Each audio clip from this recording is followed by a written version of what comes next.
भगवान शिव कहते हैं, पार्वती से गरीबी से मुक्ति पाने के लिए इन 3 बातें किसी से न बताएं। प्रिय भक्तगण, आज हम आपको एक कथा सुनाने जा रहे हैं जो सुनने मात्र से आपके जीवन में सुख संपत्ति और धन की वर्षा होगी। तो चलिए कथा को प्रारंभ करते हैं। भगवान शिव माता पार्वती से कहते हैं, यह 3 बातें मानव को कभी भी किसी को नहीं बताना चाहिए। जो मानव यह 3 बातें नहीं बताते हैं, वह इंसान कभी भी गरीब नहीं रहेगा। फिर माता पार्वती कहती है, हे प्राणनाथ, वह कौन सी 3 बातें हैं जिसे जान लेने से इंसान को कभी भी दुखों का सामना नहीं करना पड़ेगा।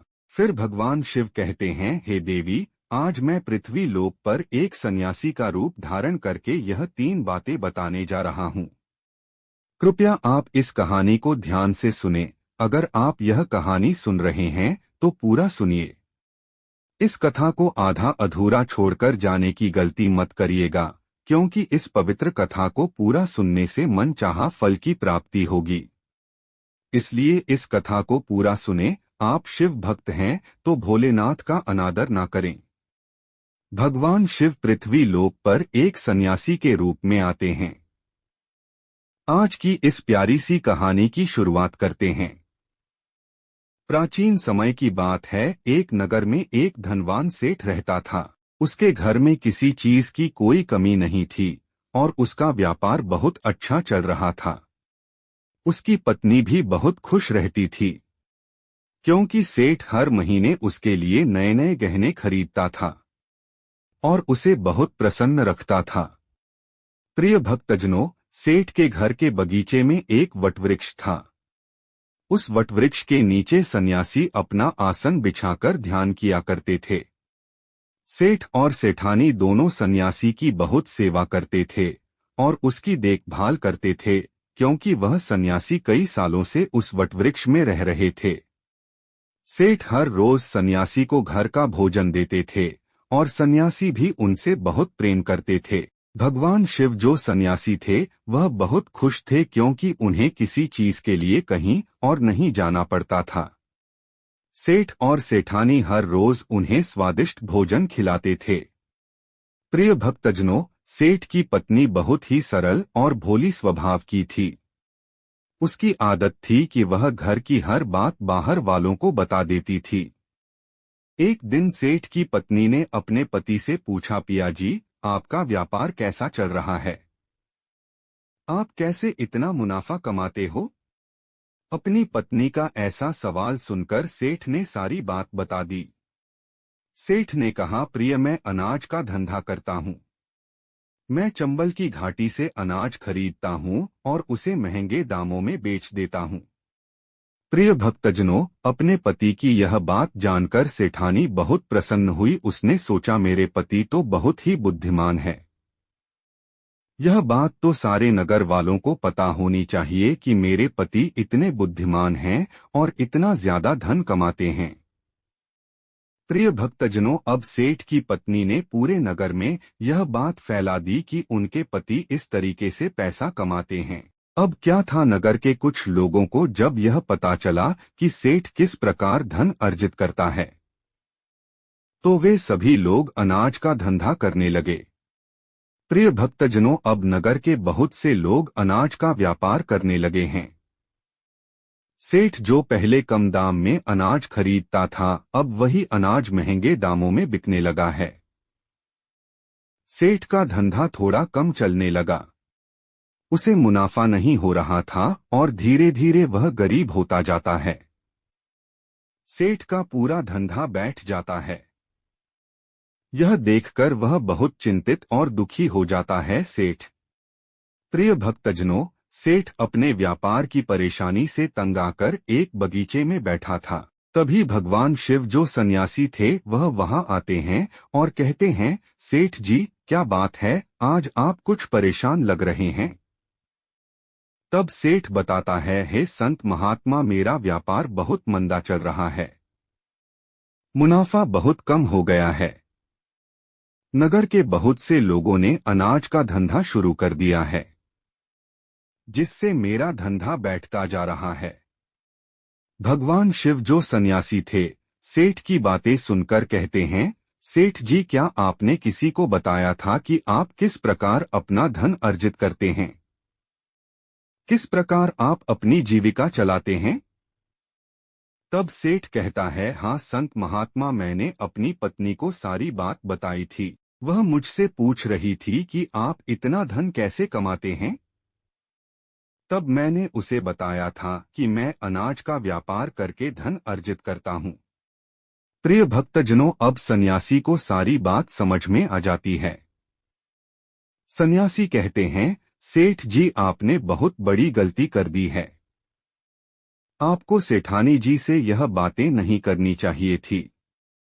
आज मैं आपको एक कहानी सुनाता हूँ और इस कहानी के माध्यम से बताऊंगा कि चाहे कितने भी करीबी इंसान हो, यह 3 बातें कभी किसी को नहीं बतानी चाहिए। इससे गरीबी आपके आसपास भी नहीं भटकेगी।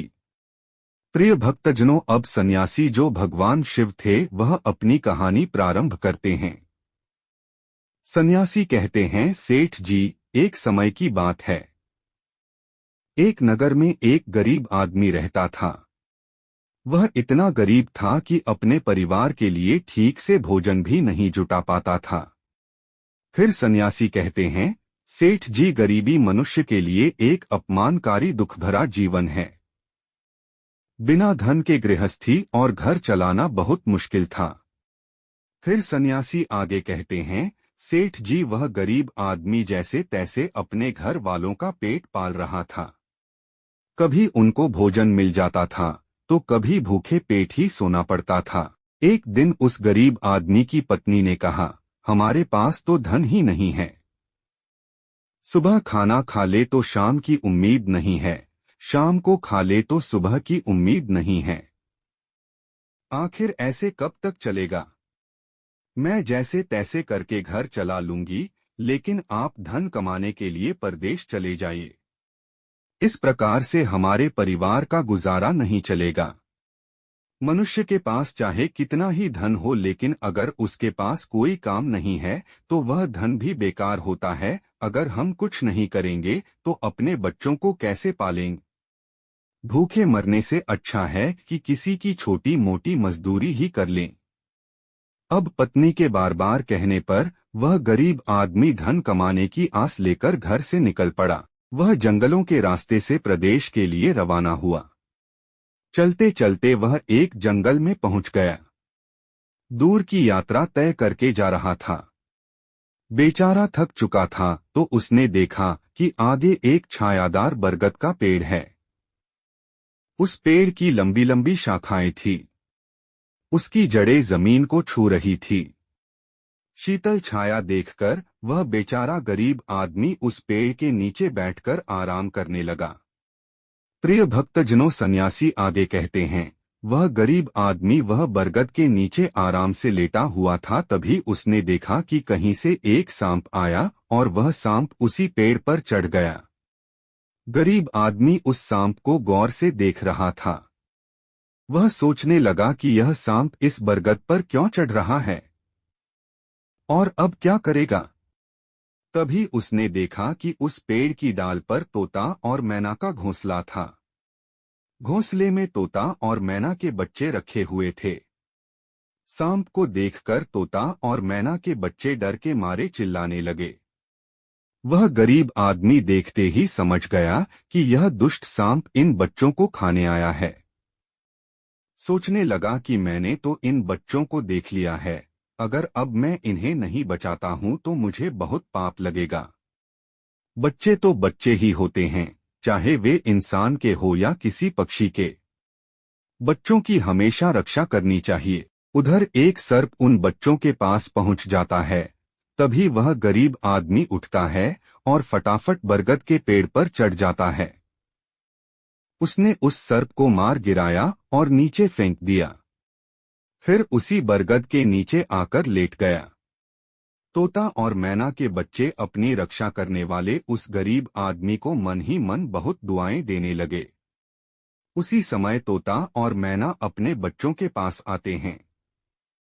अपने माता पिता को पास आया देख तोता और मैना के बच्चे बहुत खुश होते हैं और उन्हें पूरी घटना बताते हैं कि आज इस वृक्ष के नीचे जो इंसान लेटा है वह हमारे लिए देवदूत बनकर आया है। हमें खाने के लिए एक भयंकर सर्प आया था। इसी इंसान ने उस भयानक सर्प को मारकर हमारे प्राण बचाए हैं। हम इसके ऋणी हो गए हैं। अगर यह इंसान उस सर्प को नहीं मारता तो आज हम घोंसले में जीवित नहीं होते। इसका हम पर बड़ा एहसान हो गया है। अपने बच्चों के मुख से उस मुसाफिर की प्रशंसा सुनकर तोता और मैना बहुत खुश होते हैं।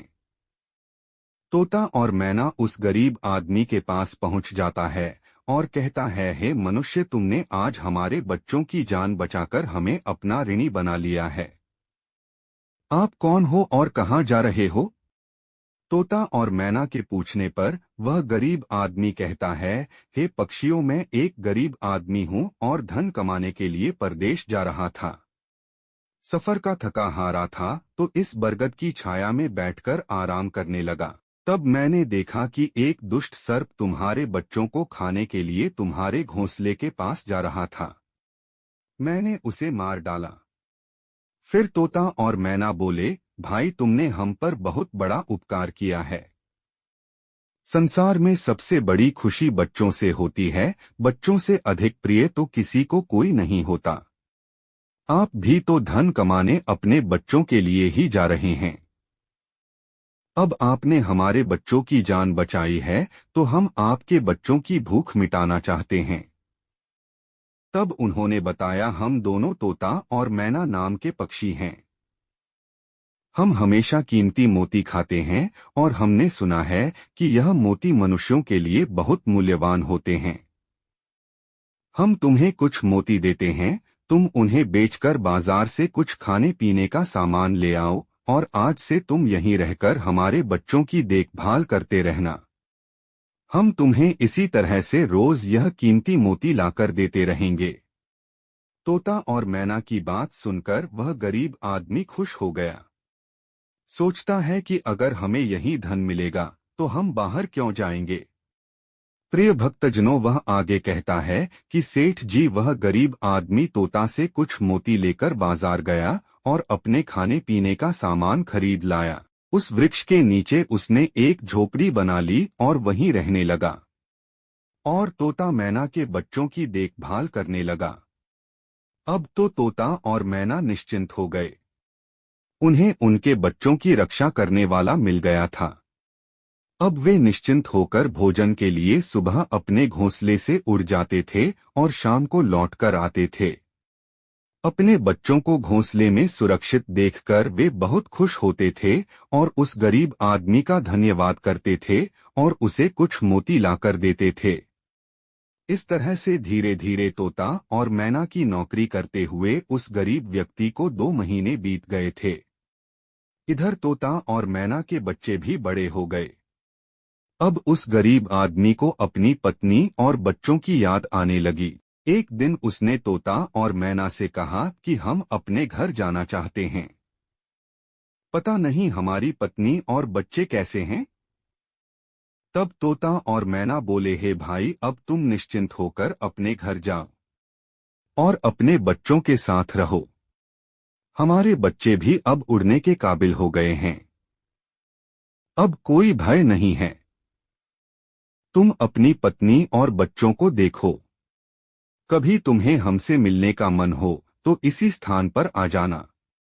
भक्तजनों, इतना कहकर तोता और मैना उस गरीब आदमी को ढेर सारे मोती दे देते हैं।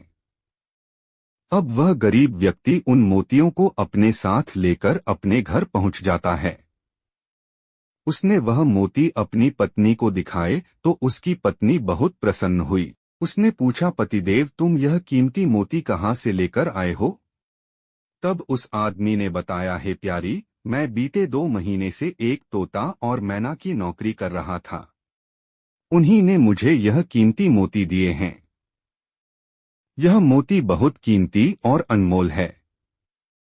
इन्हें बेचकर हम अपना घर और बड़ा बनवाएंगे।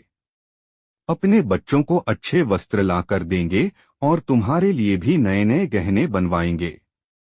प्रिय भक्तजनों, भगवान शिव सन्यासी रूप में कहते हैं, सेठ जी, अब वह आदमी उन मोतियों को बेचकर बाजार से अपने घर का सारा जरूरी सामान ले आया और अपना नया घर बनवाने लगा और वह आराम की जिंदगी जीने लगा।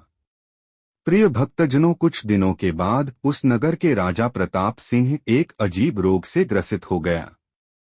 नगर में दूर दूर से बड़े बड़े वैद्य राजा को देखने आए और अपने अपने तरीके से इलाज शुरू कर दिया, लेकिन राजा के स्वास्थ्य में कोई सुधार नहीं हुआ।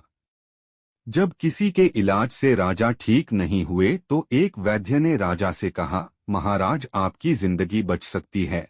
अगर आपको तोते के बच्चे का मांस मिल जाए तो आप हमेशा के लिए ठीक हो जाएंगे। इस प्रकार वैद्य की बात सुनकर राजा प्रताप सिंह ने अपने राज्य में घोषणा करवा दी कि जो कोई उसे तोता लाकर देगा उसे सोने के सिक्के दिए जाएंगे।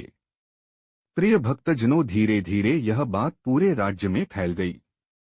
सब लोग तोते की तलाश में इधर उधर लग गए, पर किसी को भी तोता नहीं मिला। एक दिन गरीब आदमी की स्त्री अपने पड़ोस में कुछ स्त्रियों के साथ बैठकर बात कर रही थी। कुछ घर गृहस्थी की बातें हो रही थी। बातों ही बातों में तोते की चर्चा छिड़ गई। एक स्त्री बोली, बहन, क्या तुम्हें पता है कि राजा साहब ने तोते का बच्चा लाने का आदेश दिया है? तोता लाना कोई आसान काम नहीं है। जब गरीब आदमी की पत्नी ने सुना कि राजा साहब बीमार हैं और उन्होंने घोषणा की है कि जो कोई उन्हें तोता का बच्चा लाकर देगा उसे सोने के सिक्कों से मालामाल कर देंगे, यह सुनकर उस गरीब आदमी की पत्नी ने कहा, अरे बहनों, तोता लाना कौन सी बड़ी बात है। मेरे पति तो 2 महीने तोता और मैना की नौकरी करके आए हैं। वह एक नहीं कई तोते ला सकते हैं। इतना कहने के बाद वह अपने घर चली गई। नगर की स्त्रियों ने उसकी बात सुनी और अपने पतियों से बताई। धीरे धीरे यह बात पूरे नगर में फैल गई। राजा ने भी सुना कि उनके राज्य में एक व्यक्ति है जो तोता और मैना के पास नौकरी करके आया है। राजा ने अपने सैनिकों को आदेश दिया कि उस आदमी को पकड़कर लाएं और उससे कहे कि वह एक तोता का बच्चा लाकर दे। राजा ने कहा, इसके बदले हम तुम्हें मुंह मांगा इनाम देंगे। यह सुनकर वह आदमी घबरा गया और बोला, महाराज, आप मेरे प्राण ले लो, पर मैं आपको तोता का बच्चा लाकर नहीं दे सकता। मैंने तो उनकी जान बचाई थी। एक रक्षक भक्षक कैसे बन सकता है? उसके इनकार करने पर राजा प्रताप सिंह बहुत नाराज हुए और बोले, अगर तुमने हमारी बात नहीं मानी और तोता का बच्चा लाकर नहीं दिया तो हम तुम्हारी पत्नी और बच्चों को मरवा देंगे। प्रिय भक्तजनों, फिर भगवान शिव रूपी सन्यासी कहते हैं कि मनुष्य सबसे ज्यादा कमजोर तब पड़ता है जब उसके बच्चों की सुरक्षा की बात आती है। ऐसे में वह कुछ भी करने को मजबूर हो जाता है। राजा की बात सुनकर वह गरीब आदमी बहुत घबरा गया। उसने सोचा कि अब मुझे किसी भी तरह तोते का बच्चा लाकर राजा को देना ही होगा। वह घर आया और अपनी पत्नी को डांटने लगा, तुमने यह क्या कर दिया? तुम्हें बिल्कुल भी समझ नहीं है। हम क्या करते हैं और कहाँ जाते हैं, तुमने यह बातें नगर की स्त्रियों से क्यों कही? धीरे धीरे यह बात राजा प्रताप सिंह तक पहुंच गई। अब बताओ मैं क्या करूं? जिन तोता और मैना ने हमें खाने को भोजन, रहने को नया घर और पहनने को अच्छे वस्त्र दिए, मैं उनके साथ गद्दारी कैसे कर सकता हूं? तुमने यह बात उन महिलाओं को बताकर बहुत बड़ी भूल की है। वह व्यक्ति कहता है कि प्रिय, अपने घर की कुछ बातें दूसरों से कभी नहीं कहनी चाहिए। पहली बातें, आपके घर में कितना धन है और आपकी कमाई का स्रोत क्या है, यह बातें दूसरों से कभी नहीं बतानी चाहिए। दूसरी बातें, घर में आपसी प्रेम की बातें, पति पत्नी के प्रेम की बातें बाहर वालों के सामने नहीं करनी चाहिए। तीसरी बातें, आपसी लड़ाई झगड़े, मतभेद, मान अपमान की बातें कभी दूसरों के सामने नहीं करनी चाहिए, वरना लोग हमारी गुप्त बातें जानकर हमारी कमजोरी को समझकर हमारा फायदा उठाते हैं। चौथी बातें, अपनी कमजोरी दूसरों के सामने ना बताएं और अपनी उन्नति का राज किसी को ना बताएं। जिन बातों को कहने से आपके परिवार पर दुख आ सकता है, वे बातें कभी बाहर नहीं करनी चाहिए। खासकर उन बातों को अपनी स्त्री से ना कहे, जिन बातों से घर की मान प्रतिष्ठा नष्ट होती हो, परिवार पर संकट आता हो, किसी की जान जाती हो, परिवार में फूट पड़ती हो या आपके रिश्ते खराब होते हों। क्योंकि कहते हैं कि स्त्रियों के पेट में इस तरह की बातें पचती नहीं हैं। अब वह गरीब आदमी बोला, प्रिय, तुम्हारी यह गलती आज हमारे परिवार को मौत के मुंह में डाल रही है। यदि तुमने इस बात को छुपा लिया होता तो आज हम निर्भय होकर अपने घर में आनंद की जिंदगी जी रहे होते। अब राजा की आज्ञा है तो तोता का बच्चा लाकर राजा को देना ही पड़ेगा। लेकिन ऐसा करने से मैं पापी कहलाऊंगा। जिन बच्चों की मैंने इतने दिन देखभाल करी, जिन्हें मैंने मरने से बचाया, अब मैं उन्हें किस प्रकार मौत के मुंह में डाल सकता हूँ। पत्नी कहने लगी, पति देव, अब जो भी हो, लेकिन हमें अपनी और बच्चों की जिंदगी बचानी है तो आपको यह पाप करना ही पड़ेगा। प्रिय भक्तजनों, अब तो बड़ा लाचार होता हुआ वह गरीब आदमी जंगल की ओर चल पड़ा था, जहां वह तोता के बच्चों की देखभाल करता था। उधर जब तोता और मैना और उनके बच्चों ने उस गरीब आदमी को अपने पास आता हुआ देखा तो वे बड़े खुश होने लगे। अपने बच्चों को अत्यंत खुश देखकर तोता और मैना कहने लगे, अरे बच्चों, तुम इतने खुश क्यों हो रहे हो? वह तो तुम में से किसी एक को लेने आ रहा है। तुम में से कौन है जो आज उसके साथ जाकर उसकी और उसके बच्चों की जान बचाएगा? फिर तोता कहता है कि बच्चों, लेकिन एक बात याद रखना, तुम में से जो भी उसके साथ जाएगा वह कभी लौटकर नहीं आएगा। वह नगर के राजा का भोजन बन जाएगा।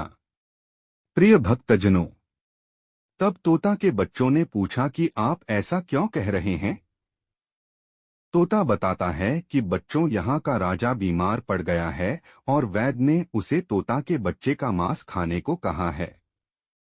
इसलिए तुम में से किसी एक को वह लेने के लिए आया है। यदि तुम में से कोई उसके साथ जाने को तैयार है तो वह जा सकता है।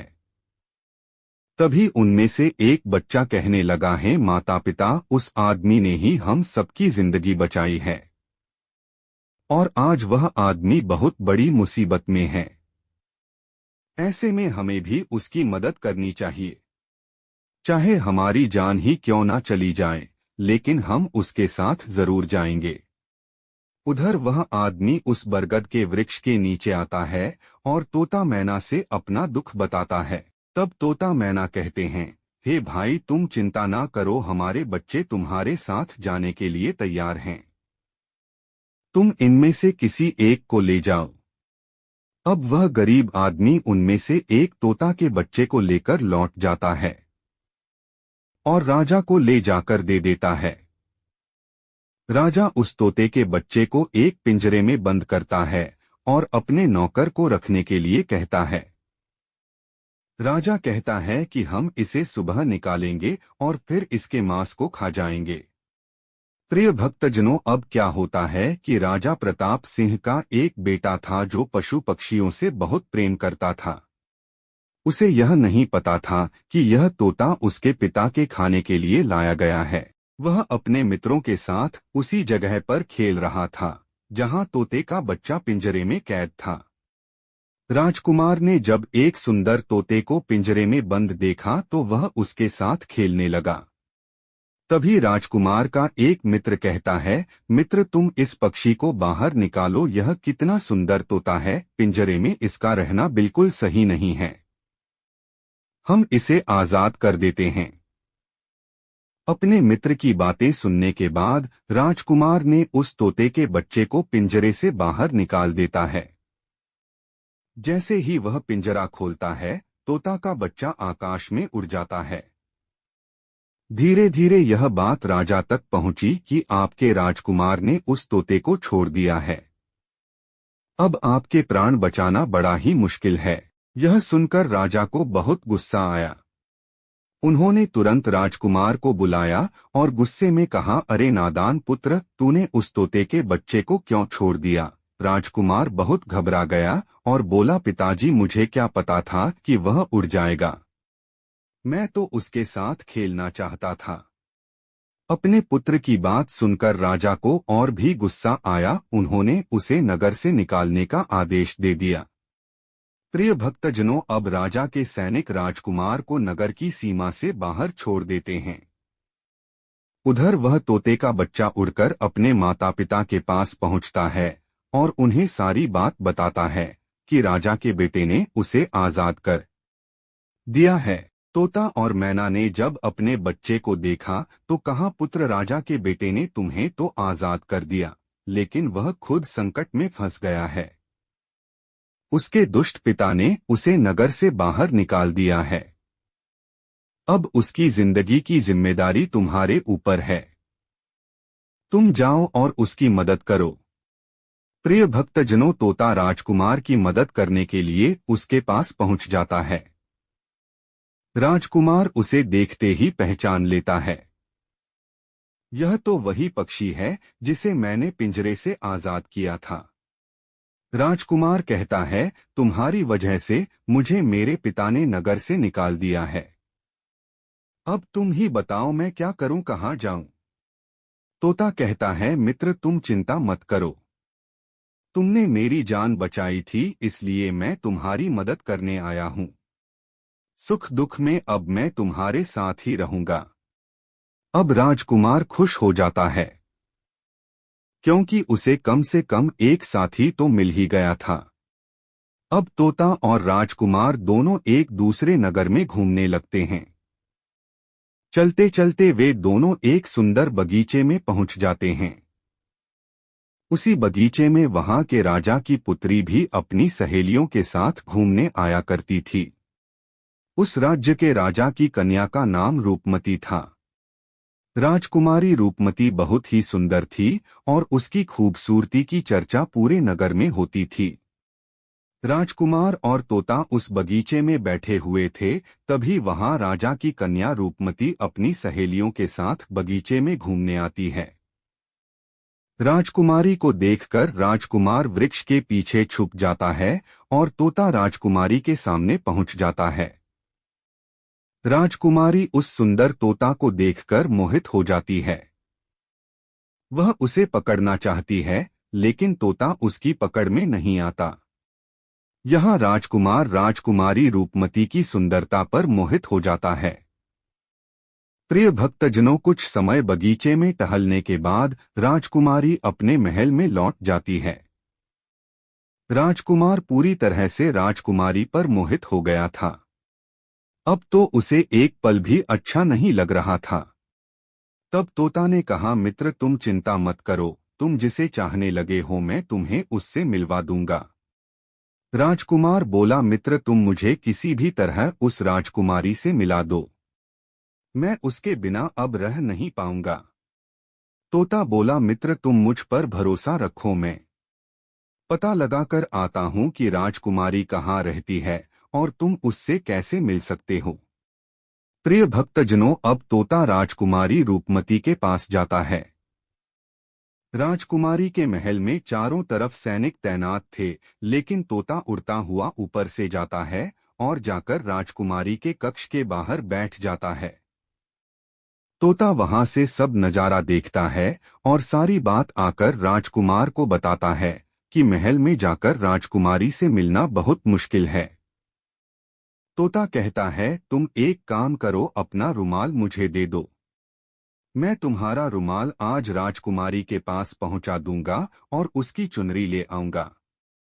अब रात में तोता राजकुमार का रुमाल लेकर राजकुमारी के पास रखाता है और राजकुमारी की चुनरी साथ ले जाता है।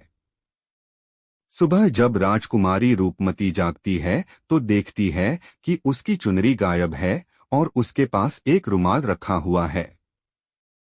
राजकुमारी तुरंत समझ जाती है कि रात में कोई पुरुष उसके कक्ष में आया था। उसने देखा कि उसकी चुनरी गायब है और उसकी जगह किसी पुरुष का रुमाल रखा हुआ है। राजकुमारी बहुत व्याकुल हो जाती है और अपने सभी सिपाहियों को सावधान कर देती है। वह सिपाहियों से पूछती है कि रात में उसके पास कौन आया था, लेकिन किसी के पास कोई जवाब नहीं होता। अब राजकुमारी के कक्ष की सुरक्षा और बढ़ा दी जाती है। प्रिय भक्तजनों, अगली रात फिर से तोता राजकुमारी के कक्ष में जाता है और अपने मित्र द्वारा लिखी हुई चिट्ठी को राजकुमारी के पास रखाता है। अगले दिन जब राजकुमारी जागती है और चिट्ठी पढ़ती है तो उसमें लिखा होता है कि राजकुमारी, मैंने जब से तुम्हें देखा है तब से मैं तुम्हारा हो गया हूँ। मैं तुमसे विवाह करना चाहता हूँ। अगर तुम्हें मुझसे मिलना है तो तुम अपने बगीचे में आ जाना, मैं तुम्हें वहां मिल जाऊंगा। अब राजकुमारी अपनी सहेलियों को लेकर बगीचे में जाती है, लेकिन वहां उसे कोई पुरुष नजर नहीं आता। वहां तो सिर्फ वही तोता घूम रहा होता है जिसे उसने उस दिन देखा था।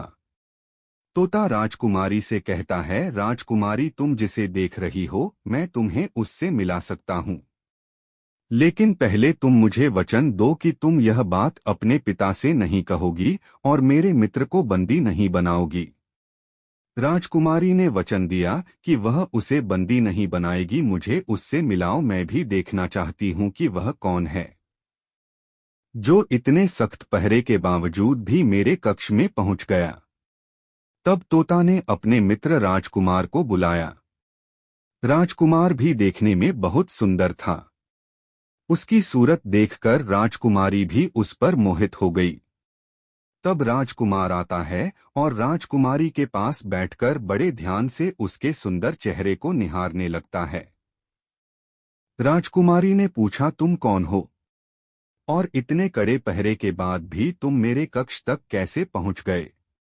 राजकुमार बोला, प्रिय, जब दिल में प्रेम होता है तो कोई भी कार्य असंभव नहीं होता। जब से मैंने तुम्हें देखा है तब से मैं तुम्हें प्रेम करने लगा हूँ और तुमसे विवाह करने की इच्छा रखता हूँ। जब राजकुमारी ने पूछा कि तुम कौन हो और कहाँ से आए हो, तब राजकुमार ने अपनी पूरी कहानी उसे सुनाई। राजकुमार की कहानी सुनने के बाद राजकुमारी के मन में उसके लिए सहानुभूति हो गई। अब तो रोजाना राजकुमारी रूपमती उस राजकुमार से मिलने उस बगीचे में आया करती थी। एक दिन राजकुमारी ने कहा, राजकुमार, मेरे पिता तुम्हारे साथ मेरा विवाह कभी नहीं करेंगे, इसलिए मैं तुम्हारे साथ भाग चलती हूँ और कहीं दूसरी जगह चलकर हम अपना विवाह कर लेंगे और आनंद पूर्वक रहेंगे। प्रिय भक्तजनों, अब वही होता है। राजकुमारी उस राजकुमार के साथ घोड़े पर सवार होकर भाग जाती है और काफी दूर जाने के बाद वे एक झोपड़ी बनाते हैं और विवाह करके दोनों साथ रहने लगते हैं। दोनों को रहते रहते बहुत समय बीत जाता है और वह तोता भी उन्हीं के साथ रहता है। भगवान शिव सन्यासी रूपी में कहते हैं, सेठ जी, उस राजकुमार की झोपड़ी में किसी तरह से आग लग जाती है और उसी आग को बुझाने के चक्कर में उस तोते का एक पंख जल जाता है। तब तोता ने कहा, देखो मित्र, अब आप अपने घर चले जाइए। अब आपके पिता का गुस्सा भी शांत हो चुका होगा। अब आपके पिता आपसे कुछ नहीं कहेंगे। जब वह आपको अपनी बहू के साथ देखेंगे तो वह आपको माफ कर देंगे। मेरा तो एक पंख जल गया है, मैं अब उड़ नहीं सकता, इसलिए मैं कुछ दिन तक यहीं रहकर अपने पंख आने का इंतजार करता हूँ। जब मेरा पंख दोबारा उग जाएगा तो मैं आपसे मिलने के लिए जरूर आऊंगा। प्रिय भक्तजनों, इस प्रकार से वह दोनों राजकुमार और उसकी पत्नी अपने नगर के लिए चल देते हैं। चलते चलते रास्ते में एक नदी पड़ती है। उस नदी पर एक नाविक नाव चलाता था। राजकुमार अपनी पत्नी को लेकर नाव में बैठ जाता है। जैसे ही नाव नदी के बीच में पहुंचती है तो राजकुमार देखता है कि एक चूहा बार बार नाव पर चढ़कर आता है, लेकिन वह नाविक उसे हटाकर नदी में गिरा देता है। कई बार उस चूहे को नाविक ने हटा देता था। तब राजकुमार कहने लगा, अरे यह बेचारा इस प्रकार से तो जल में डूबकर मर जाएगा।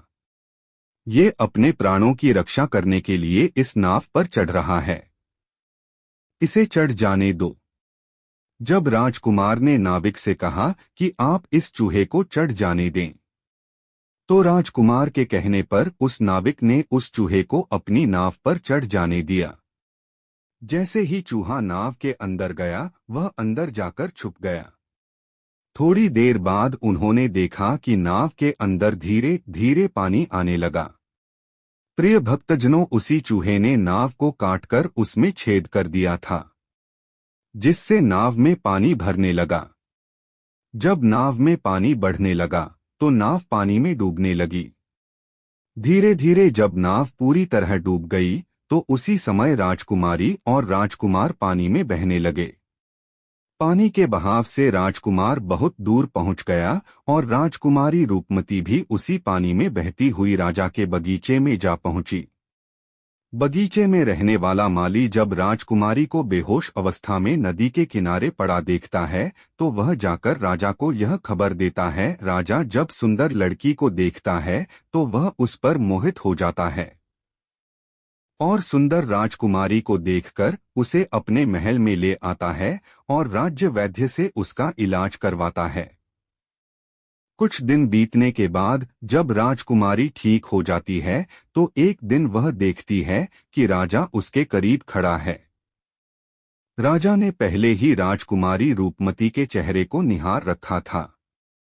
अब वह राजकुमारी से विवाह करना चाहता था।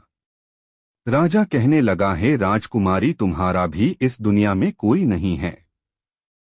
अब तुम हमारी पत्नी बन जाओ। तुम हमारी रानी बन जाओ और हमारे महलों में बड़े आराम के साथ रहो। प्रिय भक्तजनों, राजकुमारी रूपमती बहुत ही बुद्धिमान थी। उसने अपने मन में विचार किया कि यदि वह इस समय राजा को विवाह करने से मना करती है, तो राजा उसके साथ जबरदस्ती करेगा। इसलिए उसने राजा से कुछ दिनों के लिए समय मांग लिया। रूपमती बोली, राजा साहब, थोड़े दिन ठहर जाओ, उसके बाद मैं तुमसे विवाह कर लूंगी। अब राजकुमारी उसी राजा के महल में रहने लगी और गरीब असहाय लोगों को भोजन करवाने लगी। उसका जो पति था राजकुमार, जो पानी में बह गया था, वह बेचारा मुसीबत का मारा हुआ इधर उधर घूमता हुआ उसी जगह पर भोजन की तलाश में पहुंच जाता है जहां राजकुमारी गरीबों को भोजन कराती थी। वहीं राजकुमार भी पहुंच गया। राजकुमारी ने उसे देखते ही पहचान लिया और उसकी आंखों में आंसू आ गए। राजकुमारी ने राजकुमार को एकांत में बुलाया और सारी बात बताई। उसने कहा, हे स्वामी, आप यहाँ आराम से रहिए और इसी राजा की नौकरी कीजिए। जब हमें मौका मिलेगा तब हम यहाँ से भाग चलेंगे। राजकुमार उसकी बात से सहमत हो गया और राजा का नौकर बनकर महल में रहने लगा। वह राजकुमारी रूपमती की सहायता करने लगा और गरीबों को भोजन परोसने लगा, लेकिन राजा को यह नहीं पता था कि राजकुमार उसका पति है। राजा तो उसे अपना नौकर समझता था। प्रिय भक्तजनों, इस प्रकार राजकुमारी रूपमती राजकुमार के साथ पक्षियों को दाना चुगाती थी। एक दिन वही तोता राजकुमारी के यहाँ दाना चुगने आया। अब उसके नए पंख निकल आए थे। जब उसने दाना चुगने आया तो राजकुमार और राजकुमारी को पहचान लिया। राजकुमारी रूपमती ने तोता को देखा तो उसकी आंखों में आंसू झलक आए। उन्होंने तोता को पूरी कहानी सुनाई कि वे इस प्रकार से यहाँ फंस चुके हैं और राजा को भी नहीं पता कि वे पति पत्नी हैं। तब तोता कहने लगा, हे राजकुमार, आप चिंता मत करो। आज रात राजा के सभी सैनिक सो जाएंगे, तब हम तुम्हें यहाँ से निकालकर तुम्हारे पिता के घर पहुंचा देंगे। प्रिय भक्तजनों, वही हुआ जो होना था। जब रात होती है तो राजा के सभी सिपाही गहरी नींद में सो जाते हैं। जब सभी सैनिक सो गए तो उसी समय राजकुमारी और राजकुमार महल से निकल पड़े। रात के अंधेरे में वे राजकुमार अपने पिता प्रताप सिंह के राज्य में पहुंच गया। राजकुमार अपनी पत्नी को साथ लेकर अपने पिता के पास पहुंचा। उन्हें देखकर राजकुमार का पिता बहुत प्रसन्न हुआ। उसे अपनी करनी पर पश्चाताप हुआ कि उसने अपने पुत्र को नगर से निकालकर बहुत बुरा किया। वह बार बार अपने पुत्र से क्षमा मांगता है। तब राजकुमार ने बताया, है पिताजी, मेरी रक्षा उसी तोते ने की जिसे आप मारकर खाना चाहते थे। उसी ने मेरे प्राण बचाए हैं और मुझे शत्रुओं से छुटकारा दिलाया है। राजकुमार के मुख से तोते की बात सुनकर राजा बहुत प्रसन्न हुआ और उसी दिन से राजा ने प्रण किया कि आज से हमारे राज्य में कोई भी पशु पक्षियों को नहीं मारेगा और सभी लोग उन्हें दाना देंगे। प्रिय भक्तजनों, इतनी कहानी सन्यासी सेठ जी को सुनाते हैं और बताता है कि देखा सेठ जी, इस प्रकार कुछ बातें बताने पर जीवन में घोर संकट आ सकता है। इसलिए यह बातें किसी को भी नहीं बताना चाहिए। जैसे आपने अपनी पत्नी को बताया कि आप किस प्रकार धन अर्जित करते हैं और आज आपका व्यापार खतरे में है। प्रिय भक्तजनों, सेठ जी को अपनी गलती का एहसास होता है और वह अपनी पत्नी को समझाते हैं कि तुम इन बातों को किसी को मत बताया करो। फिर भगवान शिव कहते हैं, हे देवी, हमारी आज की यह कहानी यहीं समाप्त होती है। इस वीडियो को बोलते समय कोई त्रुटि हो तो मैं क्षमा चाहती हूँ। उम्मीद है आप सभी को यह वीडियो अच्छी लगी होगी। अगर आप शिव के सच्चे भक्त हैं तो चैनल को सब्सक्राइब और वीडियो को लाइक करके कमेंट में हर हर महादेव लिखें।